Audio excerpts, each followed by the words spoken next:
What is going on, Trash Talkers? We are back with another episode for you.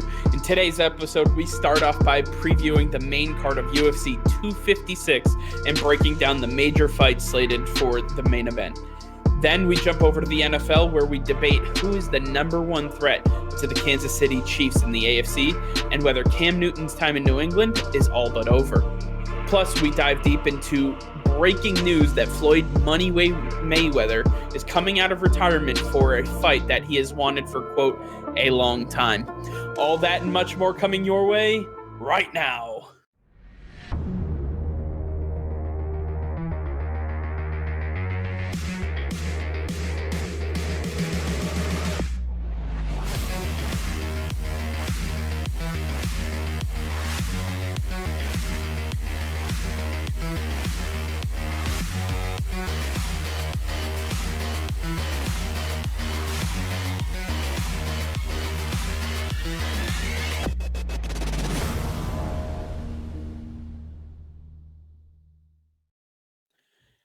Nick, what is going on? How have you been? How are you post Turkey Day?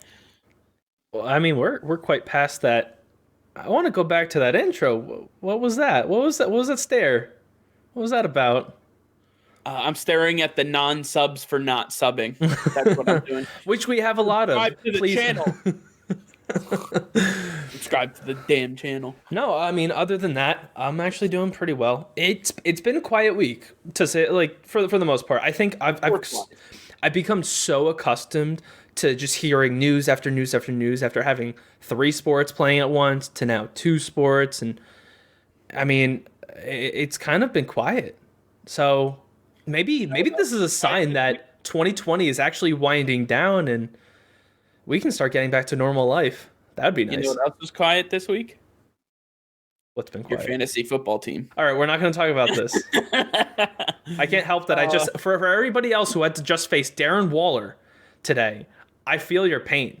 All right, 200 receiving yards by a tight end. Like, what?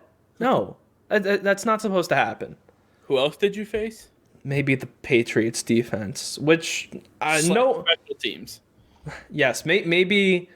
You know, I can't help. Listen, when it comes to fantasy football, a lot of things are out of your hands. Those were 2 things out of my hands. I gotta chalk it up to fate. Fate's not on my side this week or most weeks, and we'll just roll with the punches. Yeah, but your number 1 seed in the league is looking pretty dandy right about now. Yeah, well, when you're gifted wins and players, it's pretty easy. Anyway, we are not a fantasy channel, if you haven't realized that already. All right, so we don't actually have a lot to get to today, but what we do have to get to is pretty pressing. I think there deserves a lot of discussion for what we're about to talk about today. The first and foremost, as I mentioned in the opener, is that we have UFC 256 on the precipice of, our stage right now. And we have some interesting names. Now, if you've been following the UFC, you've noticed that a lot of these fights have been called off due to positive COVID tests or personal reasons or whatever the case may be. This UFC 256 event was supposed to feature Peter Yan versus Aljamain Sterling, and it was supposed to feature Amanda Nunes and Megan Anderson. Those 2 fights will not be happening for multiple different reasons. No, and I mean, it's reasons we still don't know. It's reasons that we'll probably never know, and you got to just deal with it. I mean, we've seen recently a lot of fights get canceled because of COVID, and it's just things you can't control. The UFC is going to do what they can. Luckily, there was enough time where they could put together a card, and it's all thanks to 2 flyweights who took no damage at UFC 255 and now are able to face off for another even better headline than UFC 255 for UFC 256, and that's Brandon Moreno versus David Figuero. And this fight is going to be huge. I mean, into UFC 255, you had Brandon Moreno versus Brandon Royval, and Moreno absolutely manhandled Royval. I mean, he made him look like he didn't really belong there. And I think that when you look at Brandon Moreno, he doesn't look like a guy who's 125 pounds. He is a big guy for that weight class.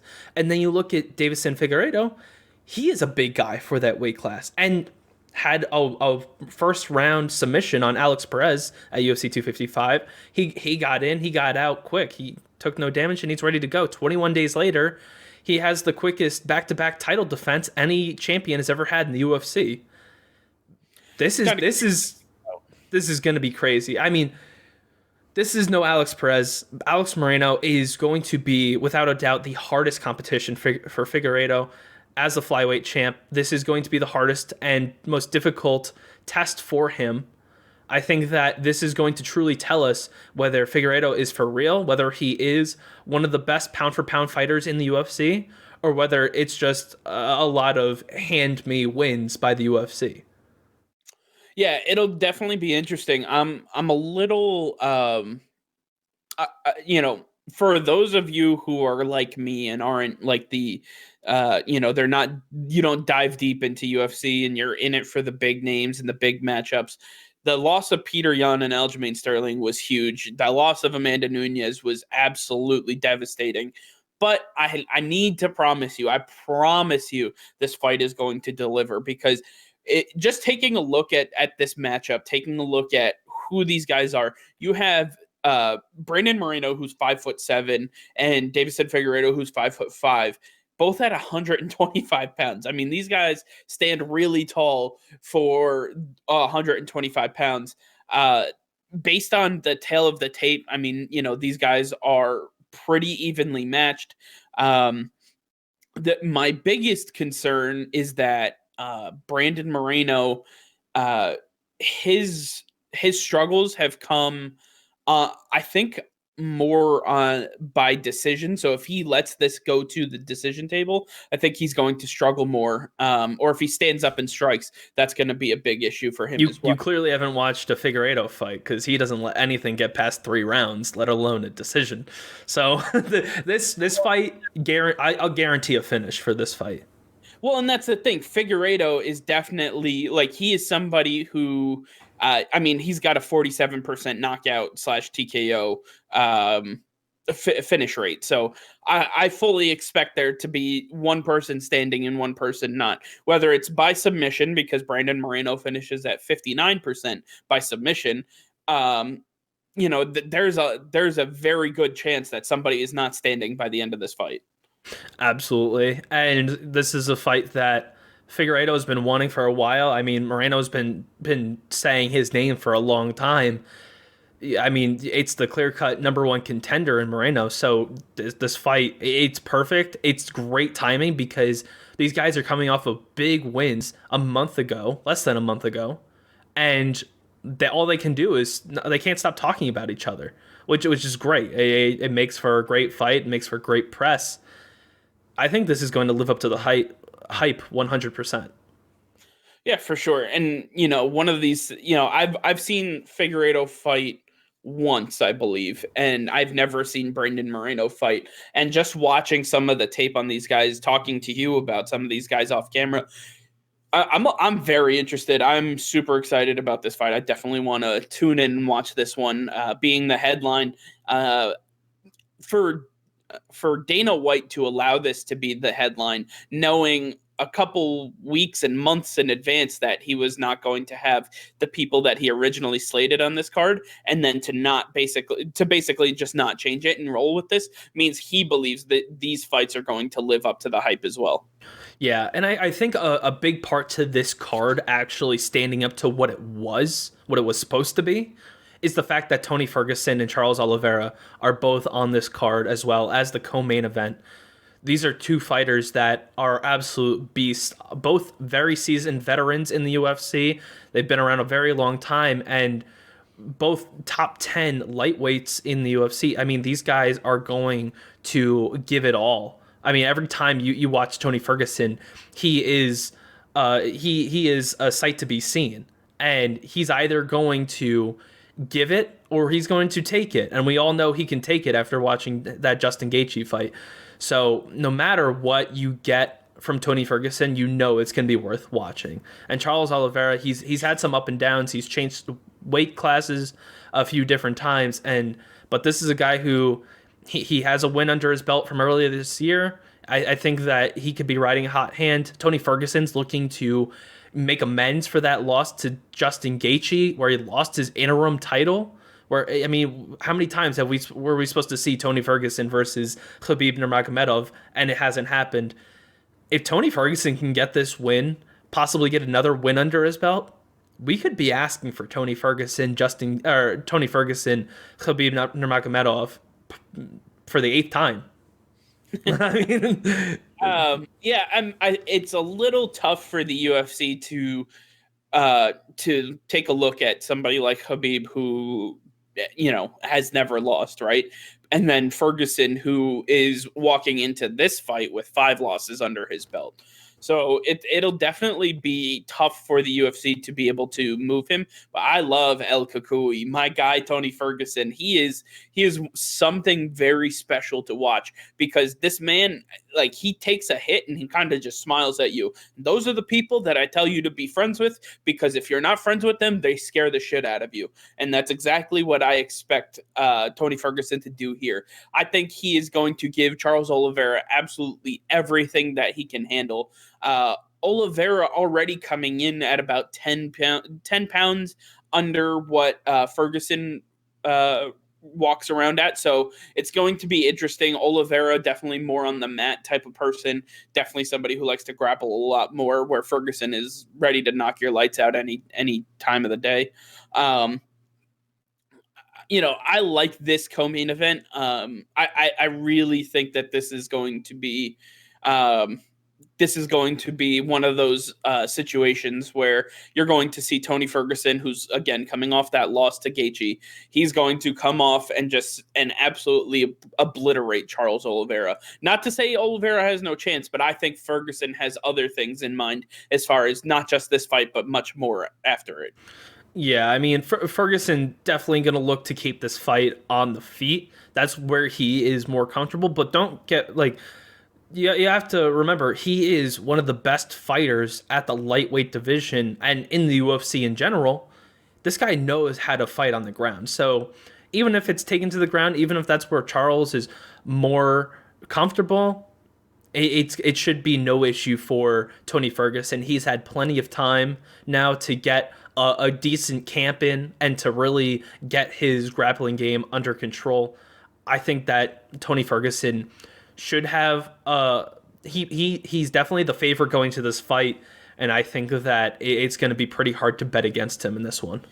Yeah, I mean, Ferguson already was training a lot. If you watched when he did fight Gaethje, he trained a lot on the ground. Well, yeah, a lot, because you have to. Mm-hmm. Gaethje is, he's a professional wrestler. Yeah, and Ferguson, that was, I don't want to say it's a weakness for him, but it's definitely not his biggest strength. So it's something he had to work on. So for the last 2 fights, that's what he's been focused on. So almost the better part of a year, I almost want to see them go to the ground and see what he can do, because he has been training nonstop on the ground, trying to figure out how to not only best somebody like Charles Oliveira, but if he gets another shot at, say, Gaethje, or eventually possibly Khabib, maybe in the future.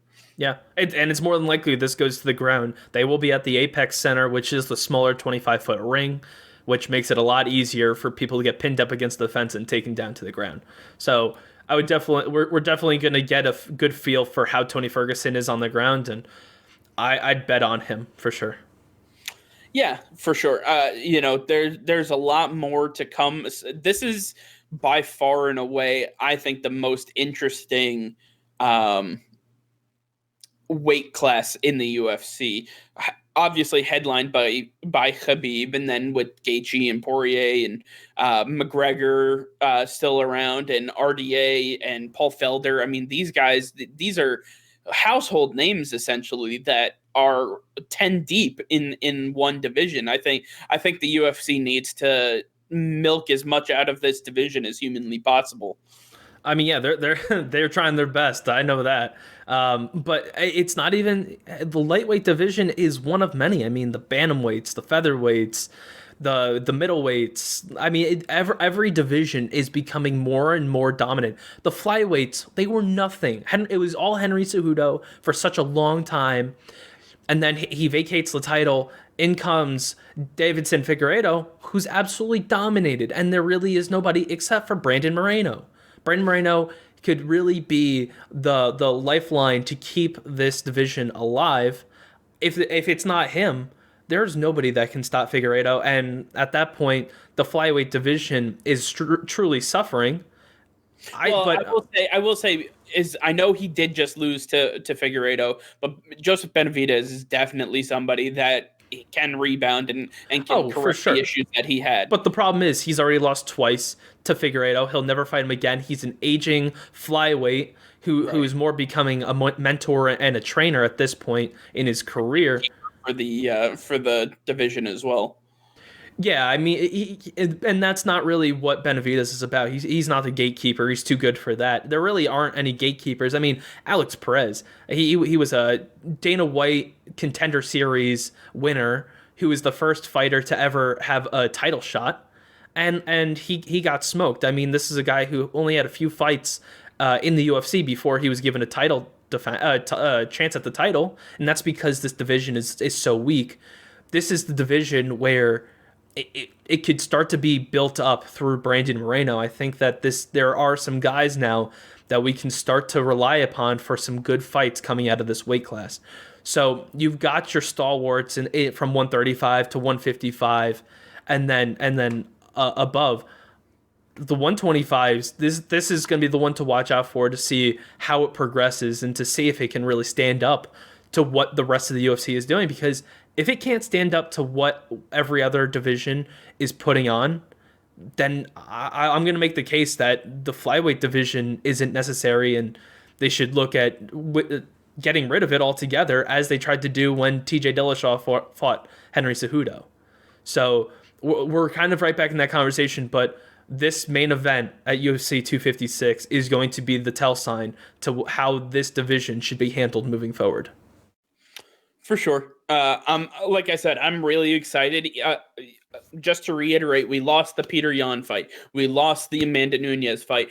And Dana White had plenty of time to figure out another possible scenario that he could have put together that would have headlined UFC 256. He decided to roll with this, knowing full well that these fights are not only going to deliver, but they're going to deliver big. And I think that is something that we have to place our faith into Dana White and saying, listen, he knows these guys very well, intimately, basically, and saying, listen, if he believes in them, if he believes in his brand being, showcased through these fights, then I have to assume that this is going to be one of those pay-per-views. He's not going to put another pay-per-view out in a row where people are not interested in watching. UFC 255, as much as, some of the fights were interesting to look back on, it was not something it wasn't household names. It wasn't anything to write home about. Dana White knows that the pressure is on for 256, and I think he is very comfortable with where they are at right now. Absolutely. And that's one thing we warned all of you about last time was don't buy UFC 255. It's not worth your money. Wait till UFC 256. Although this main card has changed, this one's definitely worth it. For sure. All right. Well, something that may not be worth it, just to give you the other side of the coin, and not part of the UFC, would be some boxing news. So news broke earlier today that Floyd Money Mayweather will be coming out of retirement for a fight that he's been waiting for, quote, a long time. That fight would be with none other than Logan Paul. Yeah, you heard me right. Logan Paul, the brother to Jake Paul, who just beat Nate Robinson, clear as day. But Logan Paul, coming off his second loss to KSI, what are we doing here? Like, what is happening in the sport of boxing? Well, it's pretty simple. It's how can we make money without it even trying? Oh, let's just take these two icons and have them face off in an exhibition fight where it means absolutely nothing. Well, the funny thing is that, like, okay, it's an exhibition fight that means nothing, and you have Mayweather and Logan Paul and all is fun and games. They can't expect everybody to pay $60 for this, right? Well, no, and that's why this is why they have it set up the way they do.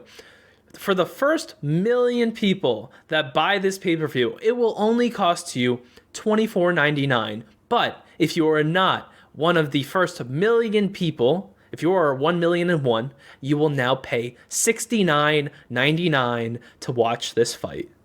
Oh, that's so painful to even listen to again. This is the worst cash grab I've ever seen. It's so blatant and so obvious that everybody's going to be trying to be one of those first million. So they're not there at the last second hoping that this fight, hoping that the price is still low. They're going to get their ticket now. They even said, or Floyd's company even said that it doesn't matter if they don't reach the million buys or not. As the fight gets closer to the fight night, they will increase the price. So your best, they're trying to get your money now. And I'm absolutely absurd. Listen, if you want to waste your money and watch this fight, be my guest. But your best bet, if you really care about this fight, sit on Twitter. You're going to get every minute-to-minute update, and people are going to be posting videos left and right. You'll get everything you need to know and then some. And you'll save all that money. There's going to be people there that are paid to tweet about it constantly. They're going to give you the updates that you need. Save your money. Go spend it on a loved one for the holidays. Don't worry about this fight because this is absolutely pathetic. We're talking about Floyd Money Mayweather, who is possibly regarded as one of the best pound-for-pound boxers in boxing history. The best. I mean, the arguments can be made, right? Then we're talking about Logan Paul, who professionally is 0-1. Overall is 0-2 in his boxing career. Lost to the same guy twice. Another YouTuber, not a professional boxer. Not regarded as one of the best ever. Simply a YouTuber. And now Floyd Money Mayweather. Here's my standard for what the actual fuck, right? We just saw Tyson and Roy Jones Jr., right? Yeah. And we broke down the numbers and everything, and I said Roy Jones Jr. hit at a 16% clip, right? And threw an absurd amount of punches. I don't even think Logan Paul gets half of that. I say he hits less than 8% of the time. Oh, for sure. I mean, you're talking about Floyd Money Mayweather, the guy who's known for being like the Matrix, just dodging everything that comes his way. I mean, he is. There is no Floyd Mayweather. There is no other that can replicate what he does. That's why he is the best at boxing.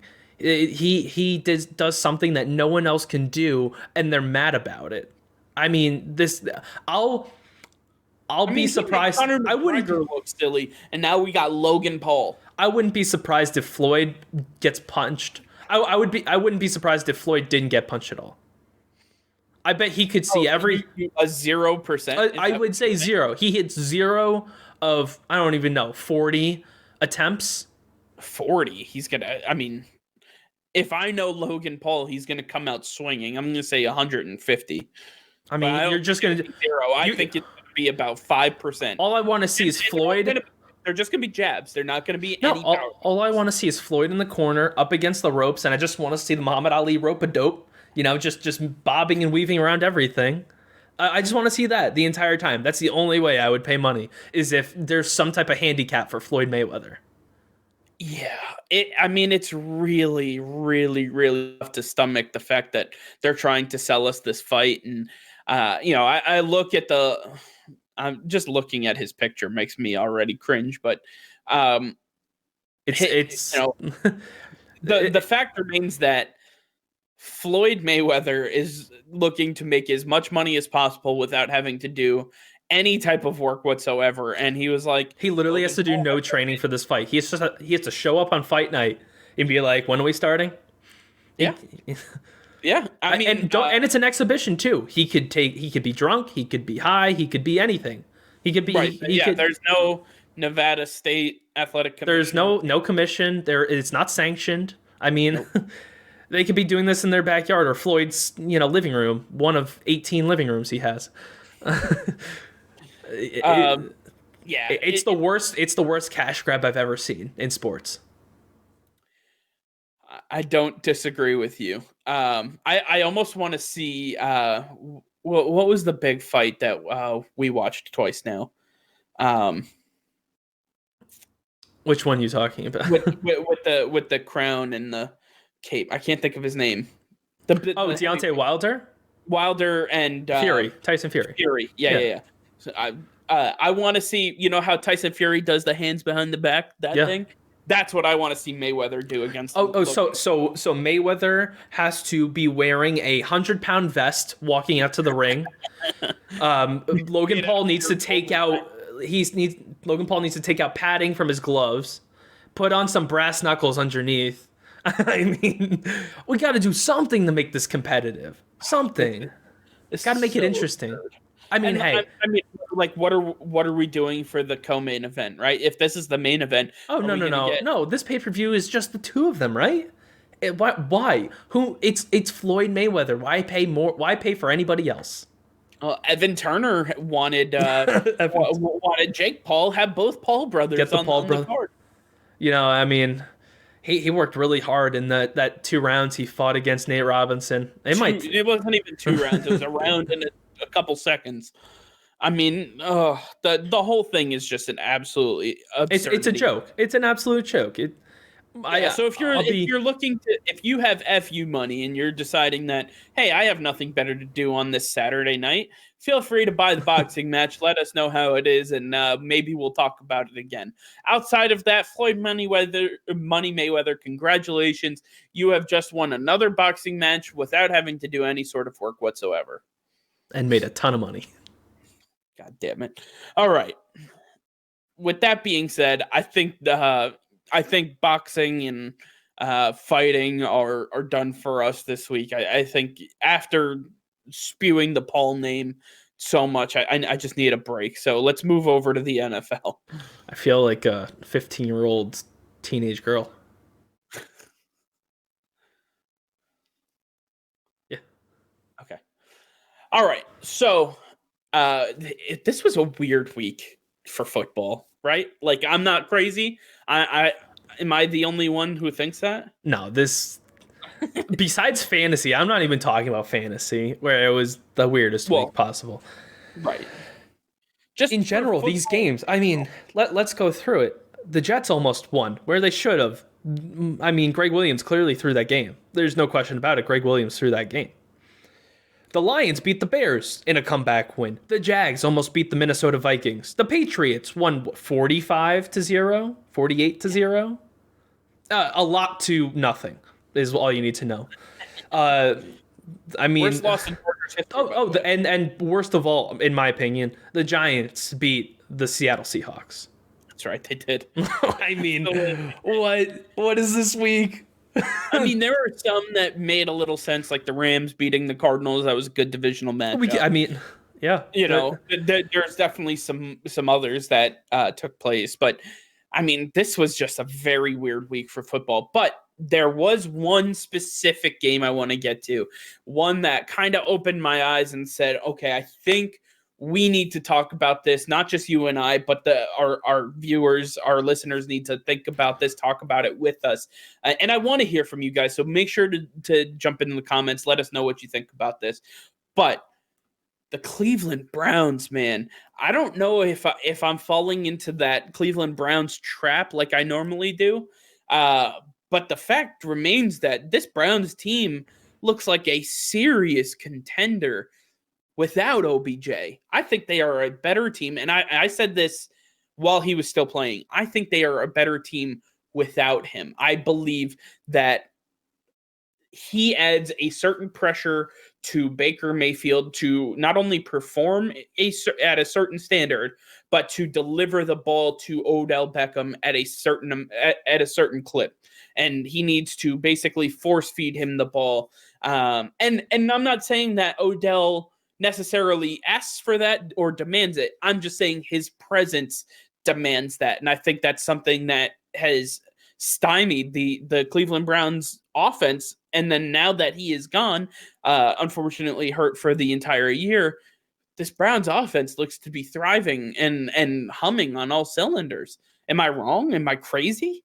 No, I mean I mean there are some holes on this team for sure, just like every team. Of But course. but this team, I mean Kevin Stefanski, what an amazing job. This guy, he's going under the radar. He needs to be looked at as a guy who has turned this team around. I mean, I know this team had a good team on paper, but look at the Saints were a good team on paper. They still are. The Bucks are a good team on paper. I mean, there's teams that it doesn't matter what they look like unless it's on the football field. I mean, that's all that matters. And this team has delivered almost every single week. And they're in one of the hardest divisions in the NFL. And Right. they're standing toe to toe with the Pittsburgh Steelers. This is an amazing team. Kevin Stefanski has done a great job, and yeah, I mean, what a silver lining in the fact that OBJ gets hurt, and now your team is better. I mean, that's mind blowing. The fact that Baker Mayfield is able to do more with less. I mean, if you were to tell me that Baker Mayfield is better with nobody around him, literally nobody, then I would have drafted him as a New England Patriot because I mean, he would be thriving on the Patriots right now. He might be 16-0. He'd be the MVP frontrunner. I wouldn't call Jarvis Landry and David Njoku and those fellas. I wouldn't call them nothing. No. Kareem Hunt and your boy over there, Nick Chubb. I think that he has plenty of talent around him. I just think that the Odell factor has definitely gotten to a point where I think it's just a negative for the team. And I believe Odell's time in Cleveland has come to an end. I think they need to move on from him as fast as possible. Well, yeah, let's go through Baker's timeline real quick. He came in halfway through his first year. He demolished the competition. He was amazing. At first full year as the Browns quarterback, OBJ was there. That's when they made the trade. That's when he had a horrible year. It continued into this year until Odell Beckham Jr. got hurt for the season. And then he picked up right where he was from that rookie year. Right. But Odell got hurt last year and had to miss some time. And Baker looked phenomenal during that time. That's what sparked it in my head. I was like, this might just be an anomaly. But the fact remains that Baker looked great. And then it happened again this year. I'm like, okay, it's not an anomaly. This is something that has continued. And this isn't just this pattern cannot be overlooked. It needs to be addressed. And I think, in my opinion, Cleveland may be the strongest competition to the Kansas City Chiefs right now, currently constructed. Yeah, I mean it's a strong argument to make for them. The Pittsburgh Steelers are probably the only other option in the AFC to take down the reigning champs. Better than Pittsburgh. I think Pittsburgh has more holes than we are willing to admit because they are undefeated. I think people gloss over the fact that they have had a very easy ride to an 11-0. Yeah, and I think part of that goes to the Steelers are like most teams, and they play down to their competition. It doesn't matter who's out on the field; they're going to play at their level. They don't play at their own level, and that's where they need to be coached up, where they need to fix their issues. I think this Steelers team, even without Bud Dupree for the rest of the season, still has the strongest chance at making the Super Bowl. The Browns are for sure in this conversation. But the Steelers are the team to beat right now. And we're still going to see this one more time. The Steelers demolished them the first time around, and that was with OBJ. So I'd be curious to see how this plays out again, and we're going to see it in a few weeks. So for sure. This is definitely a storyline to watch out for. My biggest concern is that, okay, we had the Steelers. Let's look at the Steelers real quick before we jump back to Cleveland, because I just want to finish this point up first. The Steelers beat the Giants by 10 week 1. Then they barely beat the Broncos by 5 points. They struggle with the Texans by a touchdown. They struggled with the Eagles, only beating them by 11 points. Then they blew out the Browns. That was with Odell Beckham Jr. 38-7. Then the Steelers. I know that they had all the timeline issues with the Titans, but they only beat the Titans because Steven Gostkowski missed the game tying field goal with no time left. So that could have easily turned a different way. The first Ravens game. Listen, divisional matchups are always hard to tell, right? I'll give them a pass on that. They struggled with the Cowboys, the Dallas Cowboys. Again, another situation where they're playing down to their competition. It's just, how far did you have to play down? That was Ben DiNucci. yeah. I mean, it happens. We've seen it before. I mean, they're not the only team that has played down. Last week we saw the Raiders get obliterated by the Falcons. Right, but it happens. So let me just finish this. They beat the Bengals handily, and then they beat the Jaguars very handily. Then what we saw last Wednesday was the Ravens with RG3/Trace McSorley coming in hot against the Steelers, and as bad as the entire game looked, the Steelers looked bad. Now you have a division leader in Washington who, again, is not a juggernaut. But that's who they have coming up this week. Can't you chalk up at least last week's game to just a bad situation where they're playing on a Wednesday afternoon? This game's been moved around time after time. No, because you have your entire team minus one player. One player was forced to sit out. That is it. And that was your running back who you don't even use anyway. I just think this is a team that, yes, they struggle and they play down to their competition, but it's also a team that will show up when they have to, especially when you're talking about the Cleveland Browns, the Kansas City Chiefs, the Baltimore Ravens. Like they show up. They do enough to get the job done. I'll tell you this. I don't think they're going to get the job done going into the playoffs. I think they're going to struggle mightily the rest of the way. They have Washington this week. We'll see exactly how that goes for the Monday 5:00 game. Then they're at Buffalo against the Bills. That is going to be a very tough matchup. They have the Bengals. I expect them to win that one very easily. Then they have the Colts. They host the Colts. That is going to be a very tough game for them.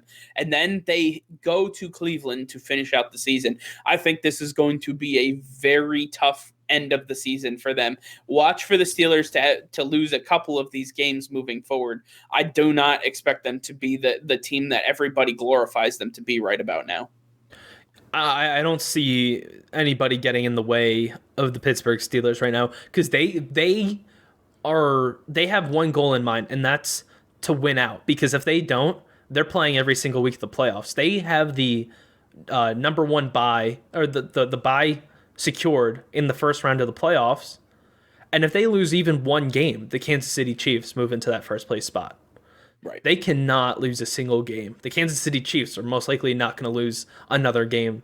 So you have to play your best. And Mike Tomlin is ingraining that in each and every one of their heads. He is one of the best coaches in the league. I don't think we can argue about that. He is going to get his team ready. Big Ben is going to help get that team ready. Joe Hayden is a big veteran presence on that defense. TJ Watt is going to show up for you. I mean, this team is stacked with talent all over the field. I think they'll be able to figure out how to put it together. I just don't see them winning out. I really don't. I think they're going to struggle against the Colts. I think they're going to struggle against the Bills. I think they're going to struggle with the Cleveland Browns. Those are three. They may even struggle with the Washington football team. I really, truly believe that this Pittsburgh Steelers team is more than glorified to the point of that we look at them right now. Yeah, I just don't see it that way. The Pittsburgh Steelers are the best team in the AFC, record wise, and they're the best team in football if you really want to say it that way.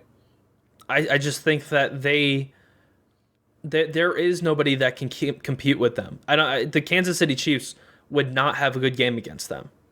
Their coaching staff, their players are just too good. They know how to put it together when they have to. They'll be perfectly fine. This is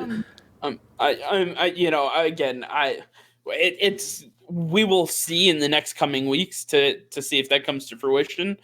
But you and I are on very different sides of the coin here. I just do not see the Pittsburgh Steelers in the same light that you do. I don't. I think they are fallacy before our eyes.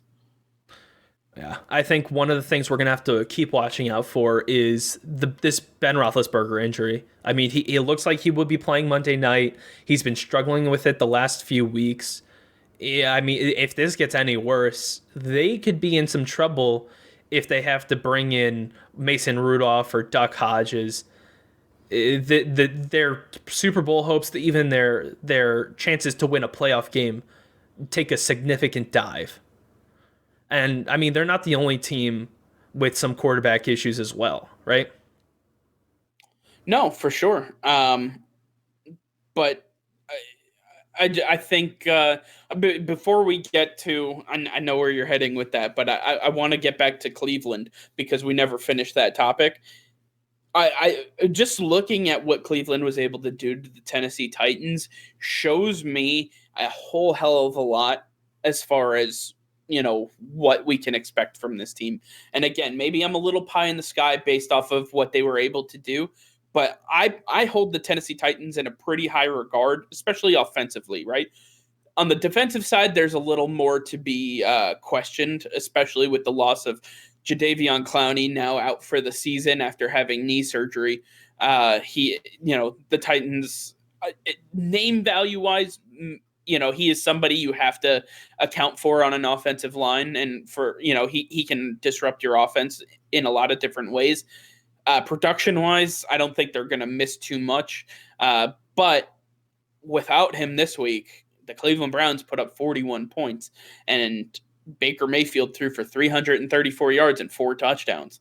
On top of the fact that Nick Chubb had a rushing touchdown on 80 yards on 18 carries. So there was a lot of production throughout the day on all facets of the field. I think the Cleveland Browns are definitely somebody who can challenge the Kansas City Chiefs because again, I held the Kansas City Chiefs as the team to beat. They're reigning Super Bowl champions. They are one loss this year, and they are basically one Steelers loss away from getting that first seed in the AFC. I think Cleveland Kansas City matchup would bode really well for NFL fans, but just in general, I think that would be a massive game for both teams. It would be, and it would be a great to see. It'd be great for Cleveland Browns fans. I mean, how much struggle? I mean, besides the Jets, no team has struggled more than the Cleveland Browns in the last few decades. The whole fan base is wearing paper bags over their head because they're ashamed to be a part of that organization. I would throw the Detroit Lions in there too. Matt Patricia's gone. They're rejoicing right now. They're very happy about what has transcended in Detroit. I think that the Cleveland Browns have truly shown up. We've been waiting for it. It looks like it was brewing for a while, and they finally got the right head coach in there to put it all together. This team is legit. They're going to be around a while because they are very young. So even if it's not this year, they're going to have many years to come where they are in Super Bowl talks and will have a lot of shots at making it. Yeah, I mean, I'm looking at some of the receiving numbers that they had.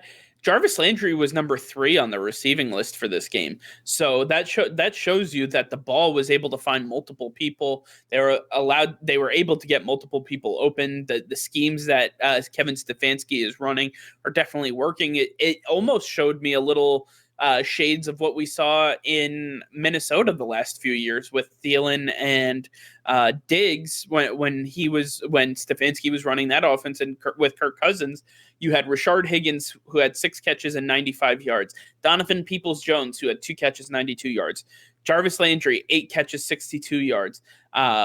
Between those 3 guys, they had 22 targets out of the 33 attempts. That means while they're the focal point, there's still other people being targeted.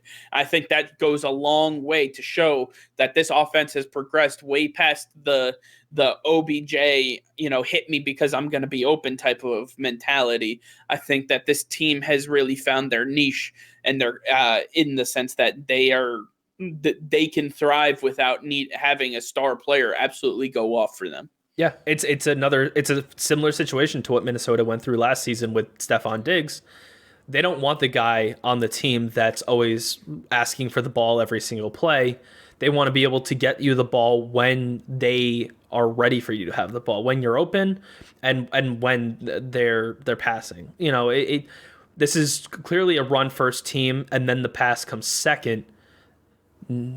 OBJ was not comfortable with that, and Baker, every time he had the opportunity to throw the ball, knew that he had to try to get OBJ the ball. Otherwise, things weren't going to go over smoothly. For sure. And just to cap this off, the Cleveland Browns definitely have their struggles, especially on the back end of the defense. But Myles Garrett up front with Larry Ogunjobi and a couple of those Olivier Vernon, Mac Wilson at the linebacker position. They have some elite talent that can get to the quarterback. I'll be very interested to see how this progresses.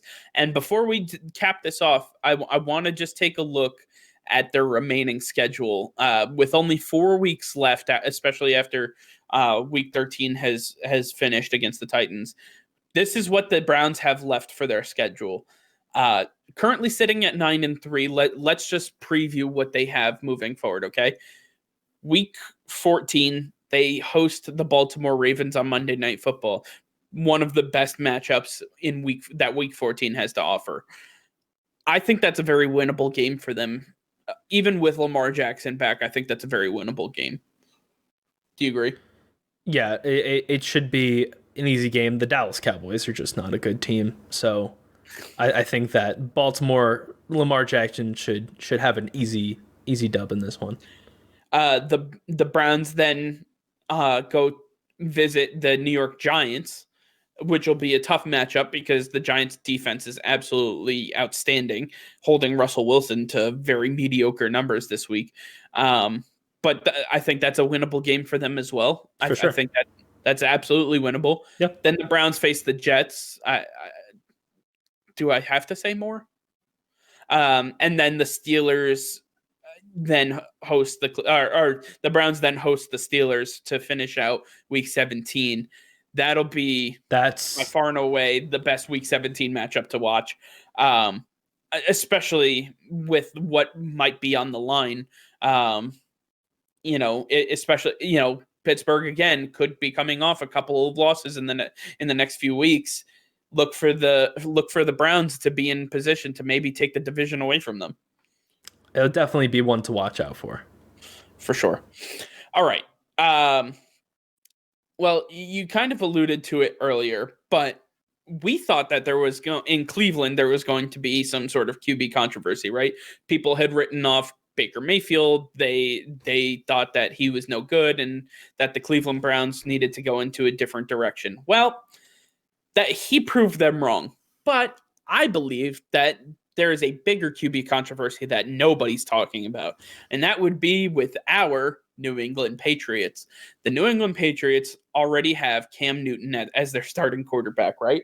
Cam Newton, he has had his woes, especially as a passer. What he replicates as an absolute athlete is completely different. No other quarterback can basically do what he does at 6'5", 225 pounds. He's basically a fullback playing quarterback, and it's just absurd what he can do to defensive linemen.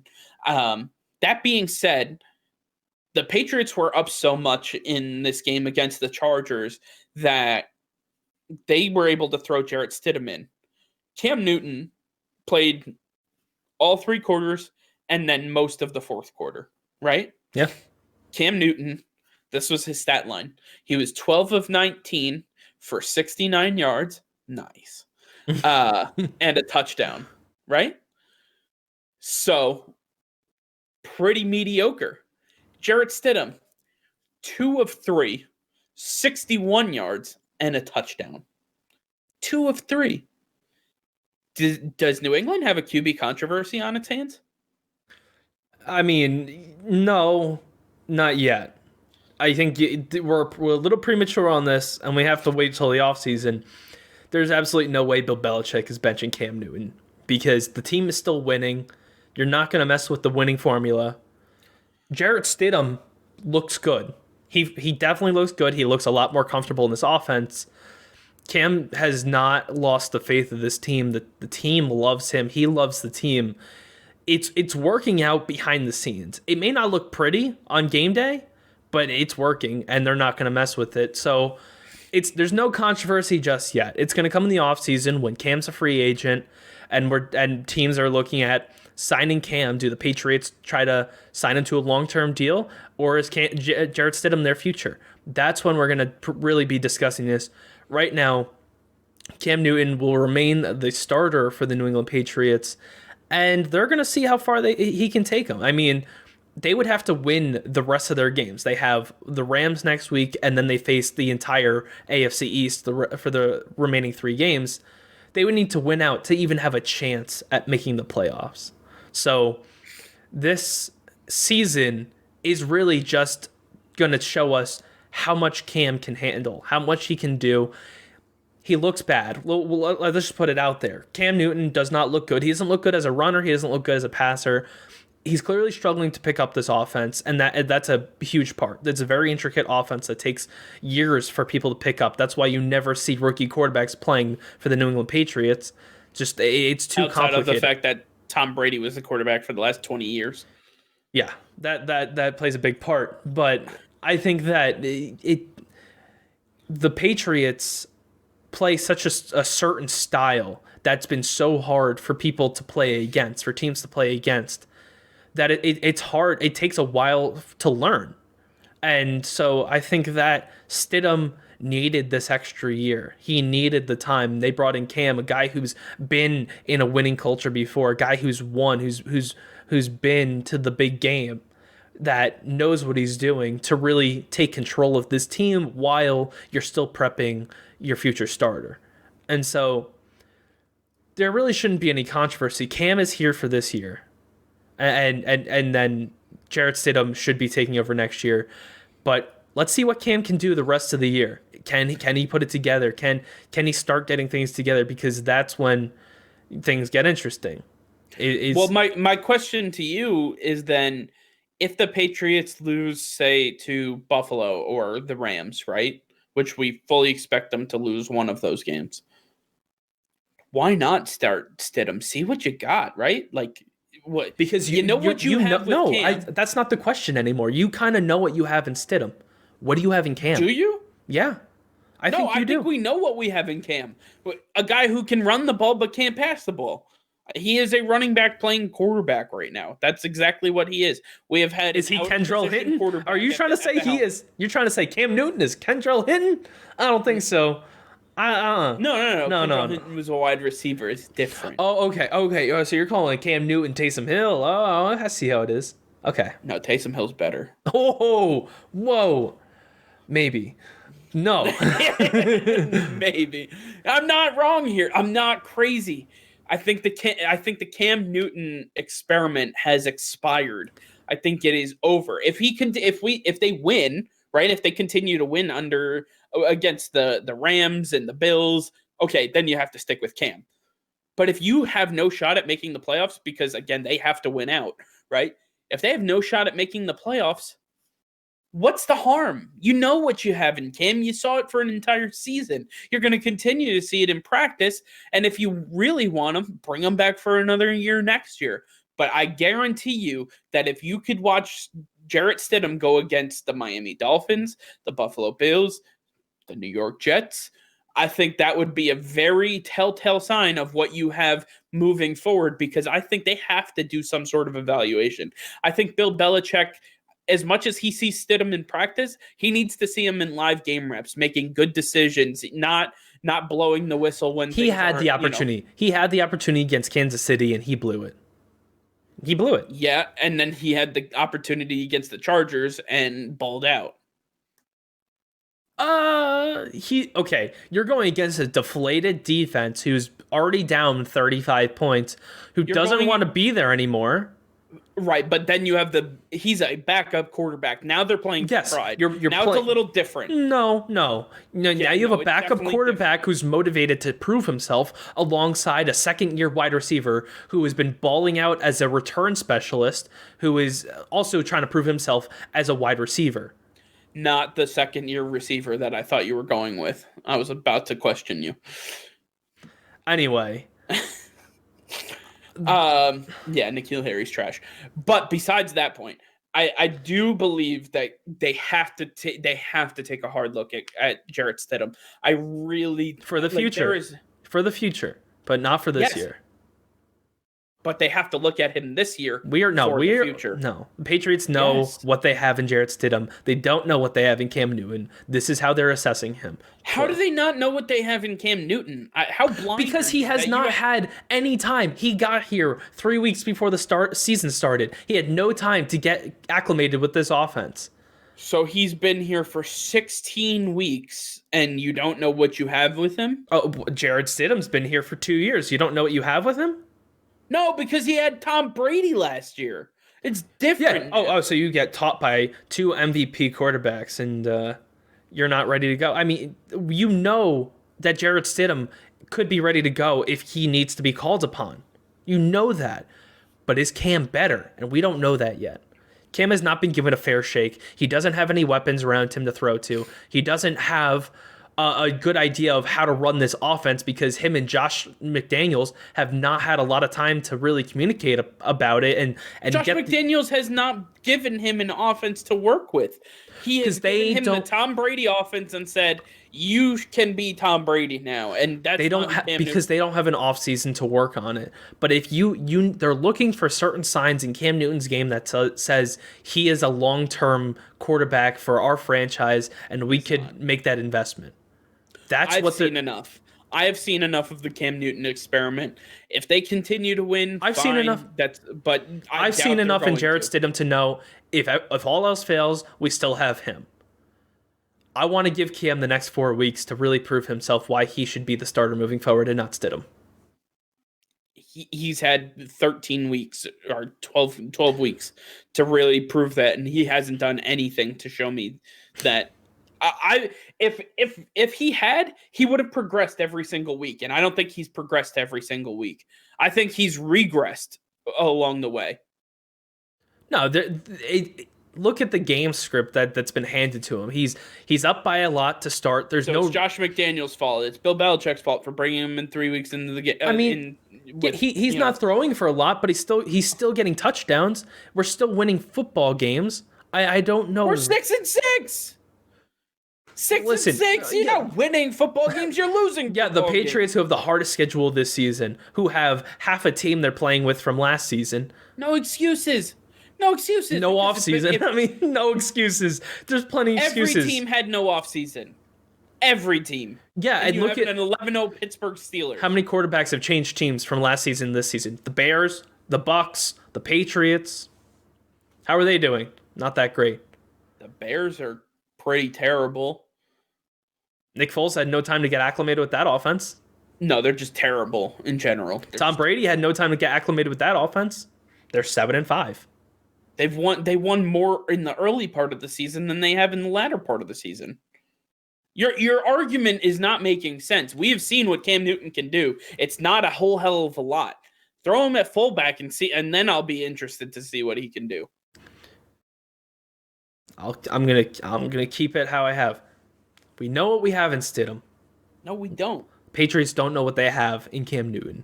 Yes, they do. I think you're backwards. I think you have the names no. mixed up. That's what I think. You can think that all you want. I know what I'm saying. And I'm accurate. I'm right. Tear them apart in the comments, damn it. All right. I'll fight you on it. Each and every one of you. Come at me. Can we be the co-main event for Logan Paul? I was telling everybody in the comments to come after me. I'll fight right back. But hey, if you want to get on that co-main event, we can bump that price up. We can probably get 50 cents per buy. Maybe maybe like 5 cents per buy. I'll take it. Trash Talk Sports. Gotta love it. All right. With that being said, I appreciate you all for listening. This was a pretty light week as far as content was concerned. If you think we missed anything, if there's a storyline that you would like us to cover, again, make sure to post it into the comments, tweet it to us. Make sure that you're staying in touch with us via Twitter. We definitely love to speak with you guys, and we respond to comments on YouTube, and we definitely appreciate any support that you can give us. Just to reiterate, as I did throughout the show, and I do every show, more than 80% of the people that watch this show, watch our channel, are not subscribed to the channel. Please, it is completely free. All you have to do is hit that subscribe button, hit the notification bell if you want to be alerted every time that we send up a video. We have clips, so you don't have to watch the entire podcast. We would appreciate if you did. If you didn't, if you want to hear specific items that were on the agenda, we send those videos out as well. Definitely appreciate any subscription that you can give to us. We are looking to make this into a full-time gig. We are approaching, this is what, episode 61. Not every episode made it to YouTube, unfortunately. And also, as we keep growing, we'll start doing more things. We'll start doing giveaways. We'll start getting more people involved. We're going to get more guests on here, but it's all in your hands. The ball's in your court. All right? All you have to do is hit the button. That's all we do. All you need to do. That's it. Click the subscribe button. It's not that hard. I've done it to multiple channels. Trust me, it's not that hard. Anyway, if you guys can subscribe, we would greatly appreciate that. Signing off for now. This is the holiday season. Make sure you tell somebody you love them. Take care of each other, and we will see you next week. Peace and love, baby.